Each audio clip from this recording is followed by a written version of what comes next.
I would like to welcome you to the upper echelon. I want you to be honest and don't you lie. Don't you think of lying. Be for real. You're not a Bud Crawford fan. You just hate Spence, right? Hate it or love it, the underdog's on top. It's real simple why the Errol Spence and Bud Crawford fight hasn't got started yet. But if you listen to the Bud Crawford fans, it's all Errol Spence's fault. But what they fail to realize is Crawford has Napoleon syndrome. What he feels like is that he doesn't get his full respect and just due. That's why he sit there and says, it's a lot of puppets around here. I guess I gotta be the puppet master. See, having Errol Spence and Terrence Crawford having the last fight is the worst thing that could have ever happened.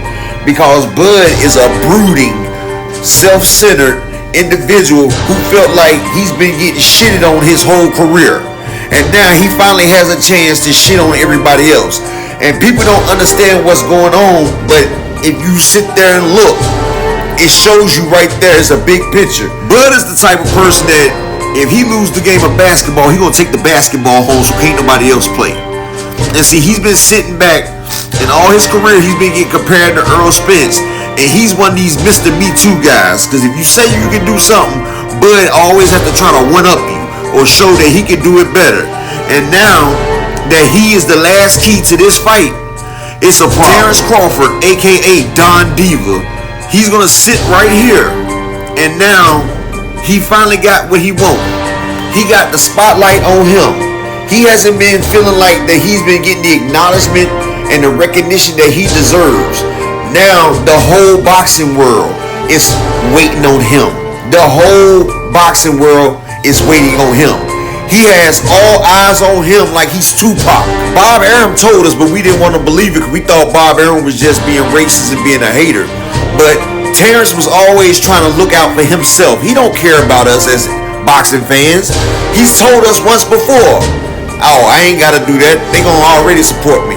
He already shows that he can care less about the support from our community.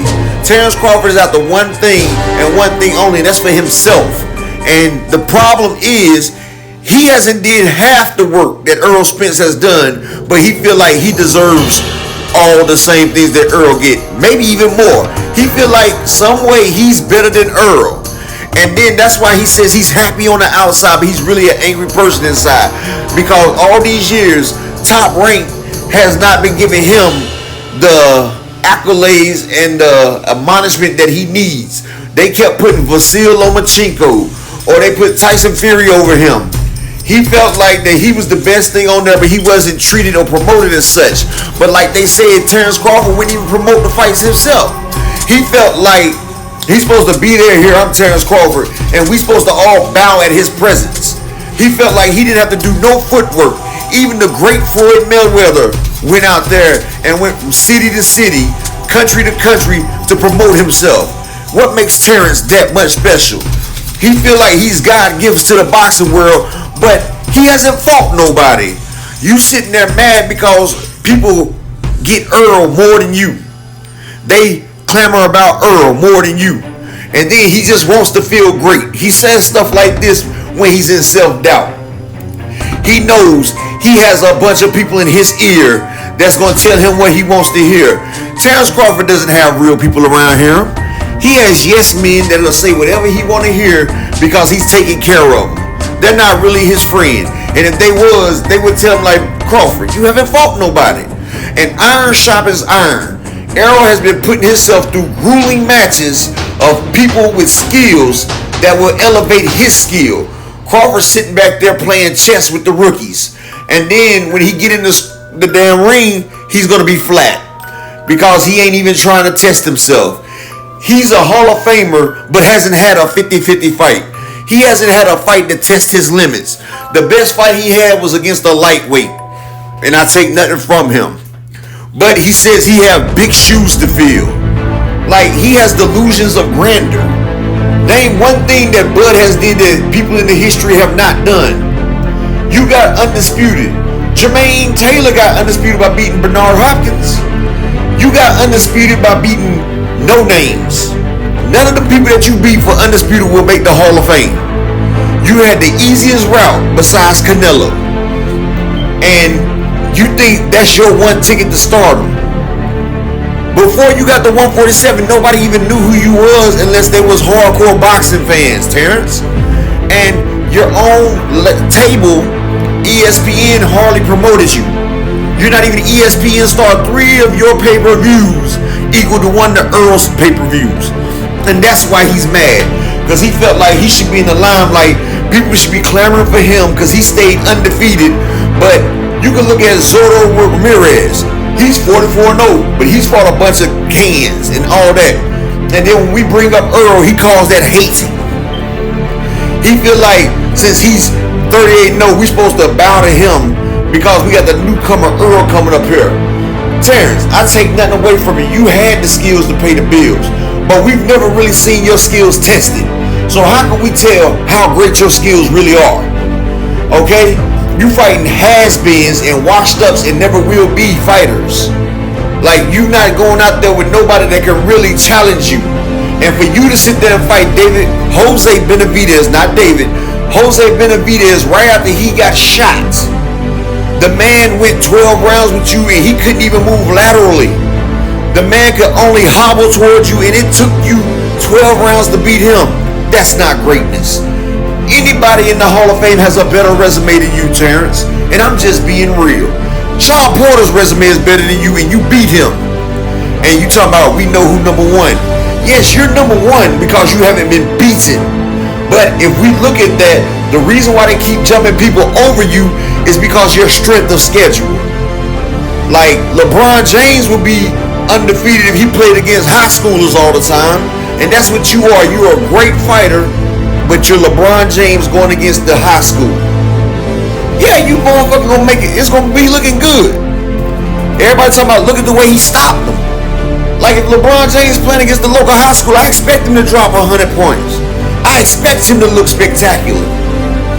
But if LeBron James did that, I wouldn't respect him that much. You finally have a fight that you said you wanted, which was smoke and mirrors, because you knew EJ had something to do. Now that EJ's on you, now you acting like you ain't got nothing to do now. You sitting there holding the fight up. And now, as a big fuck you to everybody, you sitting here holding the fight up. And Terrence Crawford feel like boxing pundits haven't given him his just due and his respect. So now, we gonna have to give him his respect or we won't see the fight that we want. That's why he knew it was supposed to be announced July the 4th. He held back just so he could make his point. Just so he could show I'm the center of attention. And this is what Terrence Crawford wanted his whole career. And it's bad that it takes Errol Spence to make Terrence Crawford relevant. Because the only reason that he's the center of attention is because we're waiting to see him fight Errol the True Spence. We're trying to see him shit or get off the pot. But he's enjoying his 15 minutes of fame because he knows as soon as he gets in the ring with that monster, the True Spence, it's over. The curtains will close. That's why he's trying to get a retirement check. That's why he's trying to get as much as he can out of the deal. It's really sad, actually, that he's sitting here going through this. But like I said, it's a Napoleon syndrome. He always feel like he has to one-up somebody. He always got to feel like he's better than everybody. Can't nobody be better than him in anything, if so it messes with his fragile ego. He's really a very fragile man who's on the brink of self-destruction. And he has the biggest fight to make, and he's about to screw it up just so he can prove a point, so he can give a big middle finger to everybody, just so we can show him the attention that he felt like he didn't get his whole career. Alright, Terrence, we see you. Now accept the fight and stop being scared. Now, there's no reason for you not to sign this fight. You got your attention. People giving you validation. Hall of Famers are even picking you just to assuage your ego. What more do you want? You getting more money. You getting 4 times as amount of money than you ever made. But still, the fact that Earl is going to come up off of the back of you, you can't accept that. You feel like you just have a deep-seated hatred for that man, Earl. You don't want to see that man succeed. You don't want to see him great, which is crazy because that man did all the work. All the work. He collected all 3 belts from 3 different champions while you sit there and hold on to that belt that you took from Jeff Horn and ain't tried the damn fix your assets. It's like when the man in the vineyard had 3 slaves. He gave each of them 5 tassels and left. When he came back, one of them had the 5 tassels that he gave him because he said, I just wanted to hold him and make sure nothing happened to him. The second one came back and he had 10. He had doubled it. The third one came back. He done turned it into wealth. He done sat there and kept flipping it and did what he had to do to fulfill the wealth for his master. And he did that. And the master thanked him above all. And now Earl has took what he had and risen to the top, because they say cream rises to the top, and you just can't accept it because he's done got farther than you in less time. You've been doing this for years, and Earl has did it in half the time you is, and he's gonna be much greater than you in the Hall of Fame. So whether you sign it or not, Earl's still better than your fans believe in you more than you believe in yourself.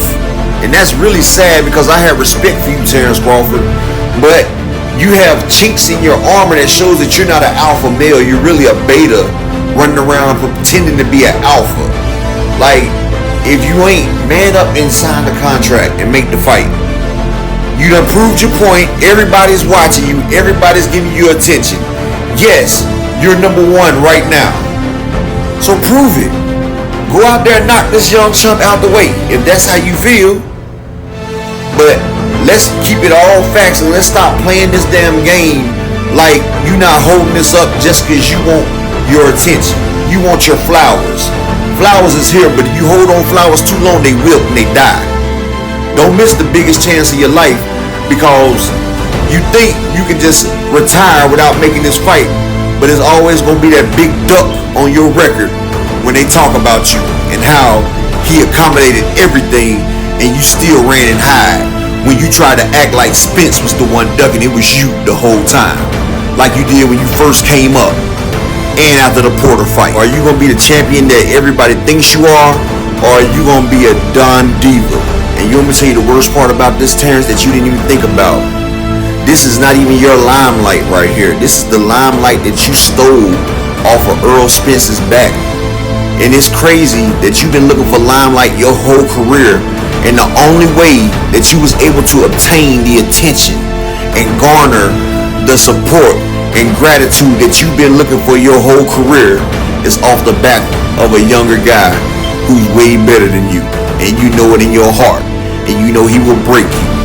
That's why you running, ducking, and hiding, holding the fight up. That's the difference between you and that star Errol Spence, because a real star gives off his own light, shines from his own power, and you're just the moon reflecting off the light that Errol Spence is casting on you. Think about it. Everybody like and subscribe to the channel so you can be notified when I finish with the series, because I'm coming back out with part 4 through 7 on why they hate Spence. We've already dropped the Roy Jones, Antonio Tarver, and Sugar Ray Leonard, but now we're going to drop the James Toney, Tim Bradley, Mike Tyson, and Sean Porter. But gotta be subscribed so you know where it's at and when it drops. So make sure you subscribe and like and share and hit that notification bell, because we dropping heat non-stop and we just now getting started. I'd like to thank you all for coming to my video. Like, share, and subscribe for all the latest and newest and the greatest. Like the Shaolin techniques of Derrick James, the 47 ruthless raging, body destructing, soul disrupting, organ malfuncting, defensive piercing, bludgeoning shots of Spence, the Charlo perfect position and punishing, pulverizing piston punches, and 100 stinging knees into the full encounter cobra strike of Frank Barton. Yes, this is the new series that dropped. You gotta be subscribed so you can be in on the latest when I drop. Hit the notification bell.